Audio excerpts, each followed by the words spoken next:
पहा नवीन एपिसोड्स एकदम add free.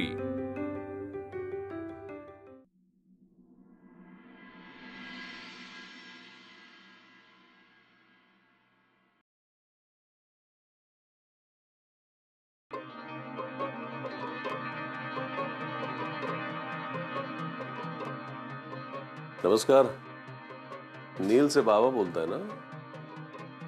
हा नमस्कार, मी पुण्यावरून आकाश जोशी बोलतोय, राधाचे बाबा. ओळखलं ना? ओळखायलाच हवं आता. काय नाही, मी फोन यासाठी केला तुम्हाला की आपल्या मुलांनीच आता आपलं नातं जर पुढे घेऊन जायचं ठरवलेलं आहे, तर मला असं वाटतं की आपण सुद्धा 2 पावलं पुढे चालायला काय हरकत आहे, म्हणून तुम्हाला फोन केलाय मी. हां हां हां, येस येस. राधा ना? हो ना, खूप गुणी आहे, बापावरच गेली ना पूर्ण. हां, मी काय म्हणतो, कधी निघताय तुम्ही पुण्यासाठी? नाही, लगेच निघा. शुभस्य शीघ्रम. हां, येस येस. ऐका ना, फक्त माझी एक विनंती आहे तुम्हाला.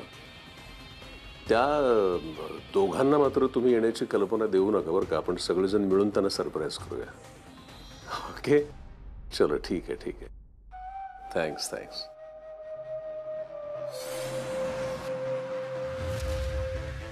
बहारो फूल बरसाओ, मेरा महबूब आया है.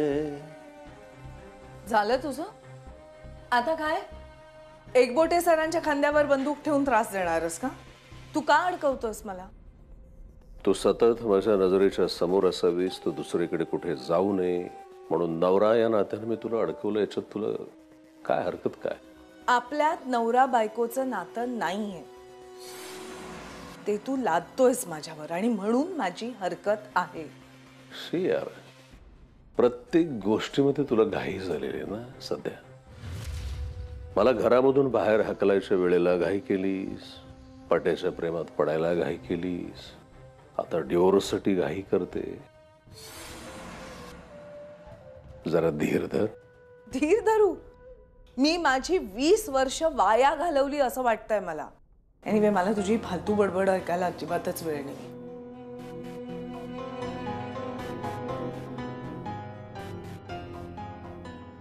हॅलो, हा नमस्कार, बोला.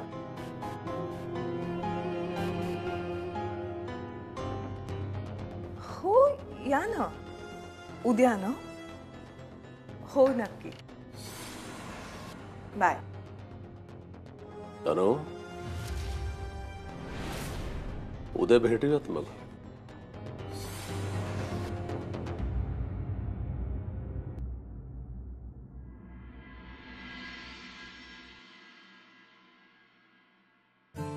अरे, हे काय आहे?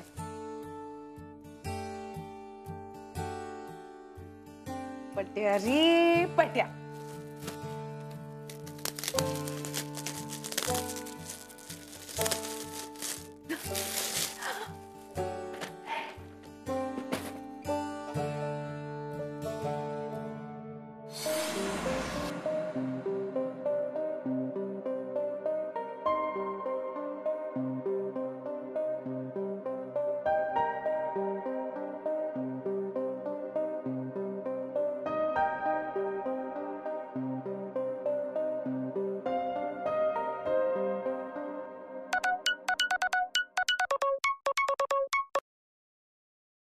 घूंघट की आड़ से दिलबर का दीदार अधूरा रहता है. हे सगळं काय आहे? काय म्हणजे? अरे बबडू, आपल्या लग्नातला शालू आहे तो, आणि त्या डबीमध्ये आहे ते मंगळसूत्र आहे. तुला आठवतंय का केवढ्या हौसेने हे डिझाईन तू फायनल केलं होतं? तू का करतोयस हे सगळं? अरे आज भेटतोय ना आपण. हे अनु, आज माझ्या समोर येशील की नाही तेव्हा अशी खूप छान अशी नटून थटून खूप अशी लाजत मुरडत माझ्या समोर येतो. का वागतोस असा आकाश? कारण तू मला भेटायला नकार दिलास म्हणून. मी केवढं महान कार्य केलं तुला माहित नाहीये. मला तुला भेटायला मिळावं म्हणून मी नीलच्या आई बाबांना आपल्या घरी बोलावलंय. बघ आता तुला घरी यावंच लागेल मला भेटायला. ओके नाही? आकाश, तुझ्या आणि माझ्या भांडणात तू नील आणि राधाला का ओढतोयस? तुला काय वाटलं तू हे असं सगळं प्रेशर आणलंस माझ्यावर तर मी घाबरेन तुला? मी अजिबात घाबरणार नाही तुला. ए बबडू, केवढा चिडतोयस तू यार. असं चिडू नकोस ना. तुला जेन्युइनली गोष्ट सांगू का, हे नीलचे जे आई बाबा आहेत ती गावाकडची साधी माणसं आहेत. तुला माझ्यासाठी तयार व्हायचं नाहीये, इट्स ओके. पण किमान आपल्या पोरीचं लग्न आहे तिच्यासाठी तरी तयार होऊन ये ग. हे जे काही तुझं मॉडर्न राहणीमान आहे हे त्या लोकांना पटेल न पटेल, कळतंय का तुला? आकाश, जर तुला वाटत असेल की मी ती साडी आणि ते मंगळसूत्र घालून येणार आहे तर मी तसा अजिबात करणार नाहीये. आणि मी कसं वागावं हे मला सांगण्यापेक्षा तू जरा नीट वागलास ना तर उपकार होतील. पण हे माझ्या हातात थोडीच आहे, हे तुझ्या हातात आहे. एक साडी, 2 फायदे. एक पे, एक फ्री.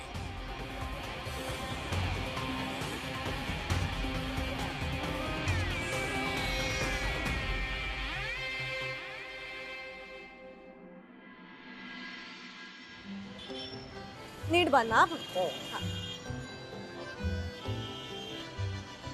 चला ना, उरका ना पटपट. कशाला काही करतोस रे?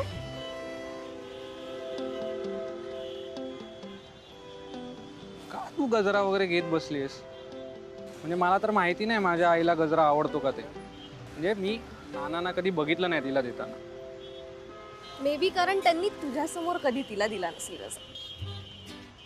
आणि असं काही मॅन्डेट नाहीये ना की फक्त पुरुषांनी बायकोला गजरा दिला पाहिजे. मी देऊच शकते तुझ्या आईला. अच्छा, इम्प्रेशन मारायचा प्लॅन आहे. ए चल चल चल, इम्प्रेशन वगैरे काही नाही. तुझ्या आई आता आणायचे येतेच आहे ना, त्यात गजरा दिसला म्हटलं की येऊयात. अच्छा, म्हणजे इम्प्रेशन नाही मारायचं का? नीट राधा, गप यार. सगळी नाही, पण चुकून चांगलं इम्प्रेशन पडलं तर चांगलंच आहे ना. आणि तू नाही का माझ्या मम्माला इम्प्रेस करत मागे मागे फिरत असतोस तर. बरं ऐक ना, तुला काय वाटतं तुझे घरचे का आले असतील? खरं तर मलाही माहीत नाही. म्हणजे त्यांनी मला काही तसं सांगितलंच नाही. हां, पण मागच्या नाही का नाना आले होते आणि मॅमची भेटच झाली नाही, म्हणून नसेल कदाचित. आणि नाना म्हणजे ना एखाद्या गोष्टीचा पिच्छा पुरवतात. एखादी गोष्ट करायची ठरवली की मग ती करायचीच. म्हणून मग ते पारिजातवर येत असतील मॅमना भेटायला. सत्यानाश. म्हणजे आकाश जोशी भेटला त्यांना तिथे म्हणजे संपलं सगळं. संपलं काय? ते काय राहायला नाही येणार आहेत ना. येतील, बसतील, चहा पितील आणि जातील. हो, पण तेवढ्यात त्यांनी काही तमाशा केला म्हणजे काय करायचं आपण? काही नाही होणार राधा, तू का टेन्शन घेतेस? बर, तुझ्या घरच्यांना आपलं माहितीये का? आणि आईला माहिती. नाही माहितीये. सगळ्या गोष्टी तुझ्या आईलाच सांगायच्या असतात. तुझ्या आईला पण सांगतो की मी. तसा गोंडस आहेस दिसायला म्हणून नशीब. घर चिडता पण येत नाही म्हणून. चला. ओय ओय, इकडे जायचं. हॅलो.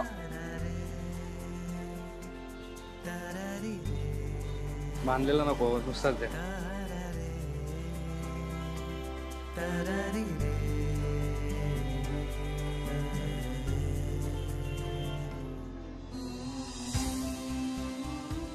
असा गजरा देणार आहेस मला? मग कसा देतात? यार तुला ना सगळं सांगावं लागतं. हो.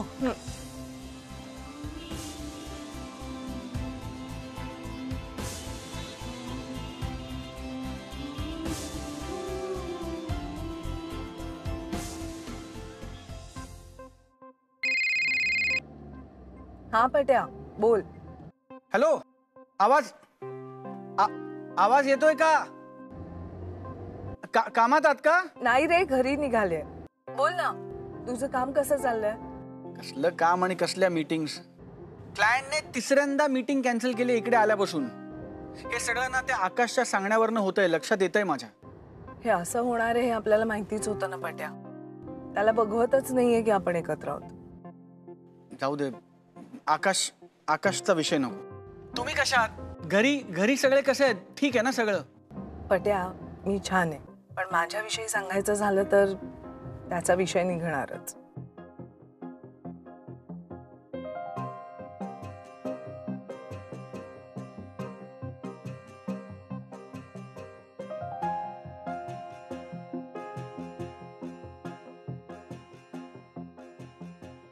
नाही, मी त्याला सांगितलं होतं ना की वाड्याची लक्ष्मण रेषा ओलांडायची नाही, ते त्याच्या लक्षात असणार, म्हणून आता तो असं वागतोय. हो, म्हणजे मला घराबाहेर काढणार आणि अग्नी परीक्षा द्यायला लावणार.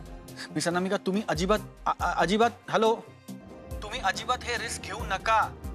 मी आत्ताच्या आत्ता फ्लाईटचं बुकिंग करतो आणि लगेच पहिल्या फ्लाईटनी परत येतो भारतात. अरे नाही पट्या, काहीतरीच काय, तू माझी काळजी करू नको, सगळं छान होईल. मिस अनामिका, तुम्ही तिकडे अशा परिस्थितीमध्ये असताना माझं इकडे लक्ष लागेल का कामात? रिलॅक्स पट्या, तू प्लीज असं काही करू नकोस.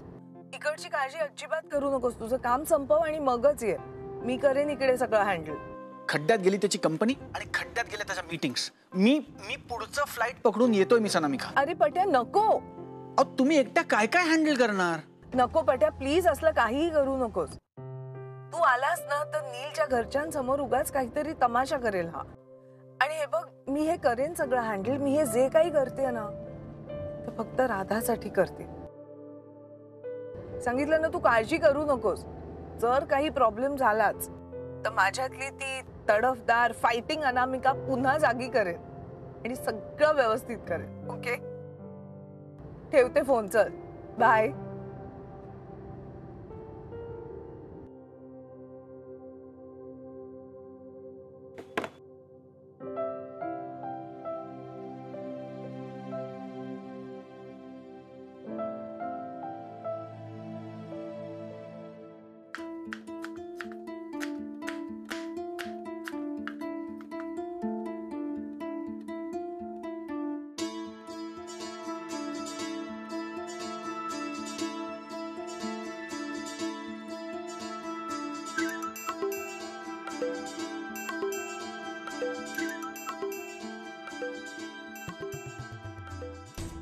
सासूबाई, पेढा घ्या. मी विचारत नाही हो, मी सांगतोय तुम्हाला. घ्या. अहो कसं घेणार? मला गोड तरी लागेल काही मिठाई. काय त्या नीलच्या घरची माणसं, धड कुणी शिकलेलं नाही, चार बऱ्याच सवयी नाहीत. कशी द्यायची आपली राधा त्यांच्याकडे? सिंपल, लग्न करून द्यायची. कठीण आहे. कोणाचं? आपलंच. आणि काय आपलं काही कठीण नाही हो, कठीण तुमचं आहे. मी एवढ्या प्रेमाने तुम्हाला पेढा देत होतो की नाही, तर तुम्ही घेतलं नाही. ओके, आता पोह्यासाठी ही जी काही प्लेट सजवून ठेवली त्याच्यातले एक एक पदार्थ आपण खाऊया. आपण म्हणजे तुम्ही. पहिल्यांदा ही मिरची खा.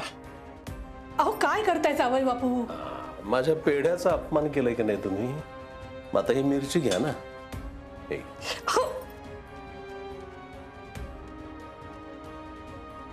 हां, फिटली हाऊस का अजून प्रेम उतू जायचंय जावयावरचं?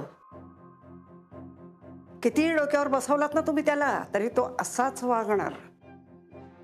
आता तरी व्हा ना शहाण्या.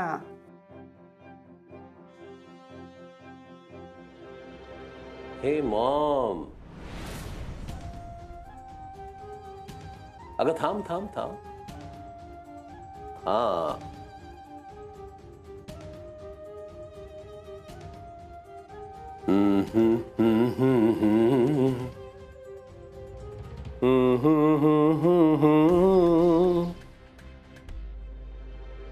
तुझा आवडता चाफा. तुझ्या हातात अशी फुलं बिलं शोभत नाहीत बाबा. का? गेली 20 वर्ष माझ्यापासून तू लांब जरी असलीस ना तरी सुद्धा तुझ्या सगळ्या आवडी निवडी अशा जपून ठेवल्यात मी माझ्या मनामध्ये. मी आणखीन किती संवेदनशील असायला हवंय अशी तुझ्या अपेक्षा? नाही, माझी काही अपेक्षाच नाही आहे तुझ्याकडून. कारण मी कितीही ठरवलं ना की हा विक्षिप्त माणूस कसाही वागेल तरी सुद्धा दर वेळेला तू मला नवीन सरप्राईज देतोस. तुझ्या त्रास देण्याच्या कल्पनाशक्तीला तोड नाहीये बाबा. पण आता काय केले मी? अनामिकाला इथे परत आणण्यासाठीचे तुझे जे काय प्रयत्न चालले आहेत ना, ते काय कमी आहेत का? पण लक्षात ठेव, काही निघणार नाही त्याच्यातून. हो, खात्री आहे तुला? मला तर असं वाटलं की अनु स्वतःच्या लाडक्या मुलीसाठी वाटत ती गोष्ट करायला तयार होईल. अरे काय सिद्ध करायचंय तुला? आम्ही सगळ्यांनी तुझं ऐकावं, अनुनी तुझ्या तालावर नाचावं. मॉम, अभी तो ये शुरुआत है. अनुला अजून माझ्या तालावरती खूप नाचायचं. माझं प्रेम नाकारून मला असं लाथाडून त्या इस्त्रीवाल्याच्या सोबत त्याच्या घरामध्ये जाऊन ती जरी राहिली असती ना, तरी याचा अर्थ असा नाहीये की आम्हा दोघांच्या मधलं नातं तुटलंय. आकाश, हे घर आहे, घर, सर्कस नाहीये. माणसं राहतात तिथे, माणसं, जनावरं नाहीत, ज्यांना तू केव्हाही चाबूक उगारून तुला हवंय तसं वागवशील. असं वागायला मला कोणी शिकवलं? माझा बाप यापेक्षा वेगळं काय वागला ग माझ्यासोबत? सांग ना मला. आकाश, बूट काढून जागेवर ठेव.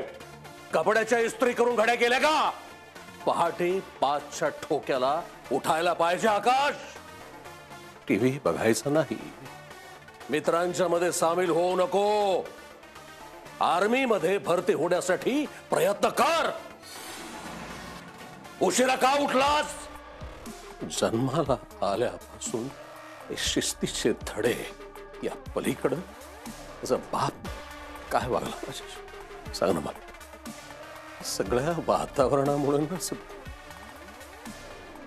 भीती वाटायची. अपरात्रीचे दचकून जाग यायची. वाटायचं की जावं, आईच्या कुशीमध्ये जाऊन झोपावं. पण माझ्या बापाने मला तुझ्या कुशीत मला कधीही झोपू नाही दिलं. का? आईसारखा हळवा होशील म्हणून. कधीतरी सकाळी उठायला जर मला उशीर झाला ना, तर हा माझा बाप थंडगार पाण्याचा हंडा माझ्या अंगावरती होताच. आठवतंय का नाही आठवत? कधी नव्हे ते एकदा परीक्षेमध्ये मला मार्क्स कमी मिळाले. माझ्या बापाने काय केलं त्यावेळेला? रातोरात मला मिलिटरीच्या स्कूलमध्ये नेऊन दाखल केलं. आणि मग हे सगळं माझ्या लहानपणात माझ्या सोबत ज्या वेळेला घडत होतं, तेव्हा माझी आई म्हणून तू कुठे होतीस? माझ्या त्या बालमनाला, लहानपणी मला जीवाला काय त्रास होतीस हा विचार तुझ्या मनामध्ये तेव्हा नाही आहे ना? सांग ना मला. येस, मला प्रेम करता येत नाही. मला लहानपणापासून तुम्ही लोकांनी अरे मला मिळवू दिली नाही. आम्ही प्रेमच केलं नाही तुझ्यावर. आम्ही तुझा कधी विचारच केला नाही. अरे काय सांगायचं तुला? 7 वर्षाचा होतास फक्त, 7. तेव्हा शेजारच्या रोहनचं डोकं फोडून आला होतास तू. किती समजावलं आम्ही तुला. अरे तुझे बाबा कडक होते, पण दुष्ट नव्हते रे. आम्ही खूप तुला सांगायचा प्रयत्न करायचो, समजावायचा प्रयत्न करायचो, आणि तरीही तू ऐकलं नाहीस, तरच हात उगारायचो. पण तरी तुझ्यात काडी मात्र फरक पडलाच नाही म्हटल्यावर काय करणार रे? त्यांनी शिक्षा कडक केल्या. हौस नव्हती त्यांना तुला मारायची. शाळेत होतास तोपर्यंत केले रे आम्ही प्रयत्न, पण पुढे कॉलेजमध्ये गेल्यावर काय? निसटलाच तू आमच्या हातातून. अरे तुझी मारामारी, गुंडगिरी वीट आला होता आम्हाला अक्षरशः. अरे अरे मरताना सुद्धा तुझ्या काळजीनेच खंगत होते रे ते. नाही नाही, अशा बापाची सावली मी माझ्या राधावर पडू देणार नाही. राधावर याची सावली मी पडूच देणार नाही. अनु, हिची समजूत काढणं ही मला कसंही बोलतोय. अगं बघ ना, तू बोल ना तिला. हे बघ, हे मंगळसूत्र ह्याच्या हातात कसं गेलं? अगं अडून बसलाय मी हे घालावं म्हणून. एक मिनिट एक मिनिट. अरे पण सोड सोड सोड.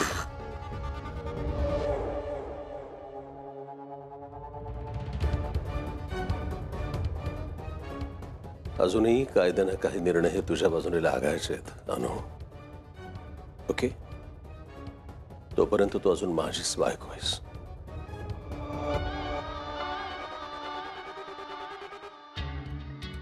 आणि जोपर्यंत